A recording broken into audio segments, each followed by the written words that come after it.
Subscribe to World Information Channel and click on the bell icon to see the latest technology and world information video daily. MacBook Air. This is so overdue, I never thought we would actually see it.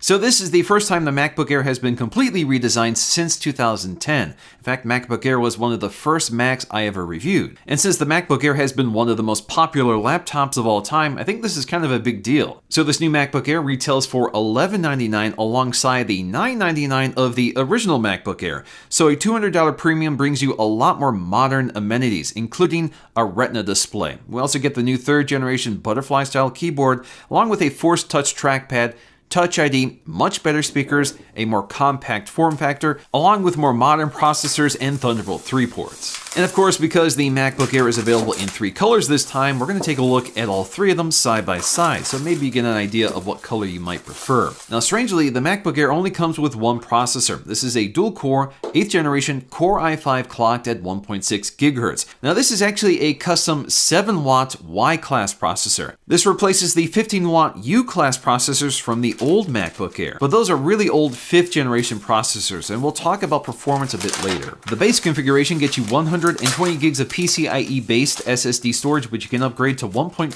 terabytes. 8 gigs of DDR3 RAM is standard, running at 2133 megahertz, and you can upgrade to 16 gigs. Onto the accessories, taking a look at the paperwork first, we get something we don't see terribly often, which you can see peeking through the hole in the packet, but we get some color matching Apple stickers. So if you get the silver version, it's just basically white, but if you get space gray or gold, you get these metallic Apple stickers, which pretty accurately reflect the color of the anodized aluminum. So we've seen this with the 12-inch MacBook, and we see this with the iMac Pro and the Mac Pros, so at least we see it with the MacBook Airs. In terms of our charging adapter, this is a 30-watt USB-C charger, so this is up from the 29-watt charger we used to get with the 12-inch MacBook. We also have a set of folding prongs, which will pop off so you can add an extension cable or an international wall adapter. And spoiler alert, if you didn't know already, the MacBook Air did lose the MagSafe power connector, so now we're on to USB-C, which is the cable we get in the box. Although the MacBook Air did not get the Touch Bar, it did get Touch ID, and this is by far the cheapest way of getting Touch ID on the Mac. So during the setup process, you're prompted to train your finger. Now this can be used to unlock your MacBook Air, authenticate payments, or authenticate passwords. MacBook Air also gets hands-free Siri. This is thanks to the new T2 chip. This actually remains somewhat rare on the Mac lineup. Only the MacBook Pro and the iMac Pro currently have this. MacBook Air did go on a diet, so it's down to about 2.75 pounds from 3 pounds. So it's not a night and day difference. It's also quite a bit more compact than the old MacBook Air. In fact, it has the exact same footprint as the 13-inch MacBook Pro. By far the biggest and most overdue improvement for the MacBook Air is the new Retina display.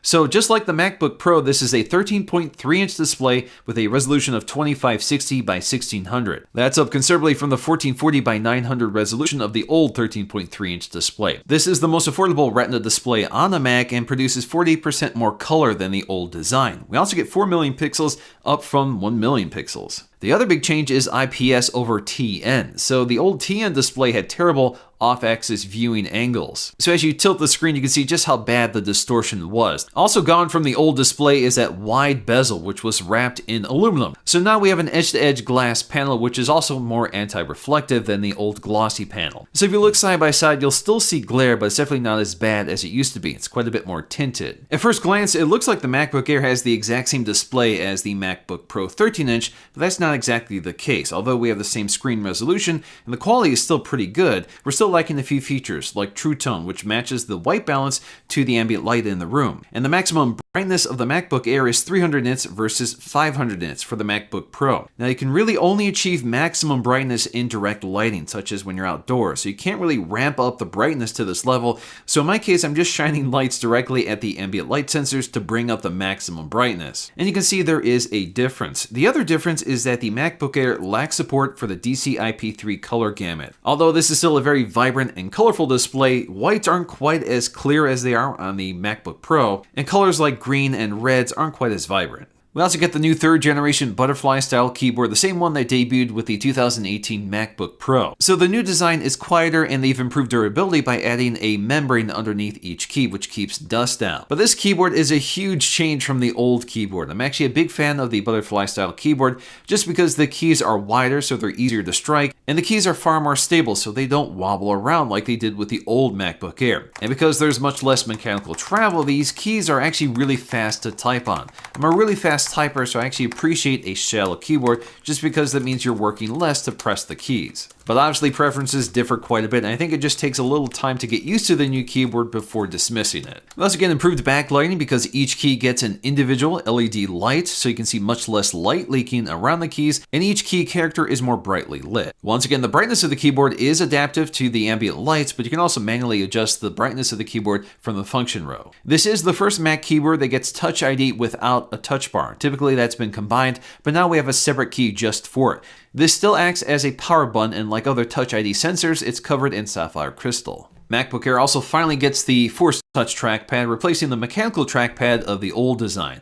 So instead of the diving board style trackpad which was hinged toward the top, we have a larger trackpad surface which responds to pressure and simulates a click thanks to a haptic motor. So that clicking sensation and the sound is pretty much indistinguishable from a physical click. But because we have the exact same force sensors across the entire surface, you can press anywhere on the surface and get the exact same response. This trackpad is slightly smaller than the one on the MacBook Pro, so there's a little more room on either side, but generally speaking, the trackpad does have excellent palm rejection, so you can rest your palms directly on the trackpad without triggering it. On either side of the keyboard are front-facing stereo speakers, which are a big improvement over the under-keyboard design we had before. These are 25% louder with twice the bass and a much wider stereo sound, so these speakers are much more immersive than the more muffled distant speakers we had before.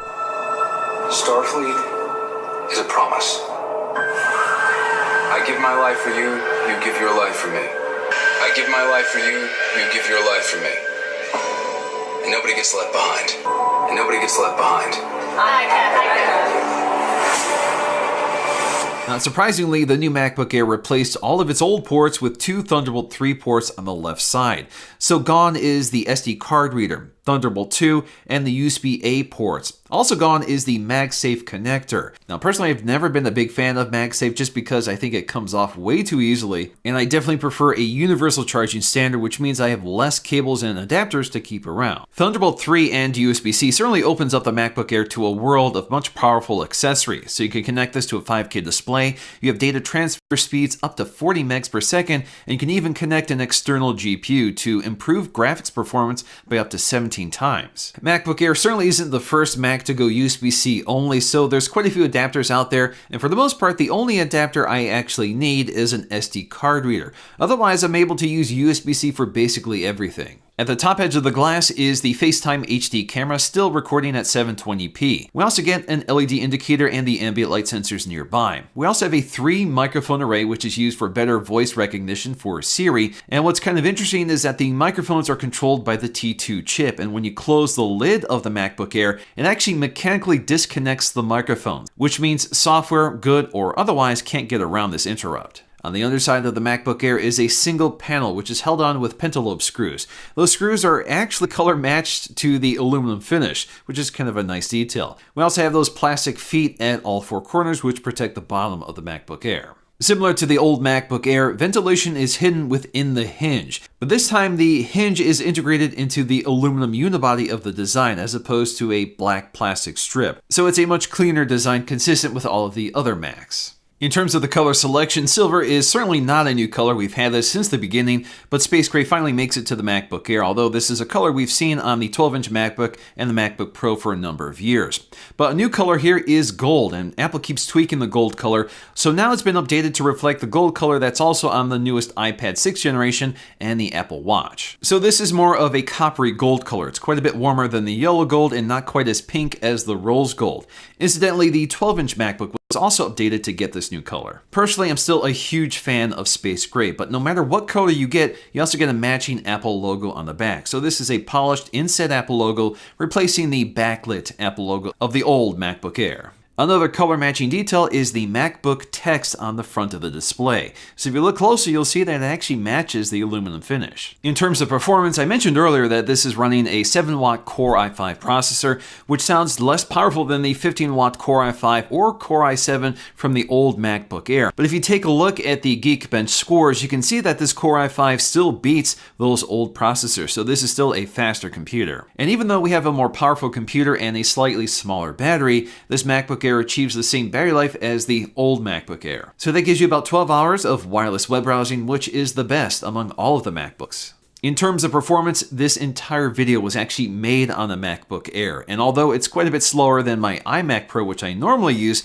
it's certainly doable. It definitely keeps the fans running, at least if you're doing background processing, but otherwise it's actually pretty smooth. Now, what makes the MacBook Air a little confusing for shoppers is that it slots between two different computers with very similar pricing. So we have the 12-inch MacBook and the 13-inch MacBook Pro without Touch Bar. So the 12-inch MacBook and the MacBook Air are the exact same price, $1199, while the MacBook Pro is only $100 more. The big selling point for the MacBook remains its size and weight. It's still quite a bit smaller and lighter than the MacBook Air. It's at 2 pounds versus 2.75 pounds. It's also the only fanless Mac you can buy, so it's always going to be silent. But naturally, this is not geared toward performance. A few other quirks about the MacBook include a 480p FaceTime camera and a single USB-C connector, so no Thunderbolt ports here. And although the 12-inch has a smaller Retina display, it's basically got the same specs as the MacBook Air. So it doesn't have True Tone, doesn't have the DCI-P3 spec, and it only achieves about 300 nits of total brightness. As I've already mentioned, the MacBook Air is actually very similar to the MacBook Pro in terms of its size and screen, and most of the features are very similar. The major difference really comes down to performance and some of the display specs. So again, the display isn't as bright or colorful as the MacBook Pro, and the MacBook Pro offers better CPUs and graphics. But the MacBook Air gains an edge with Touch ID, longer battery life, and it's slightly lighter than the 3-pound MacBook Pro. In terms of performance between these three, predictably, the MacBook Air slots right between them. Much more powerful than the 12-inch MacBook's baseline configuration,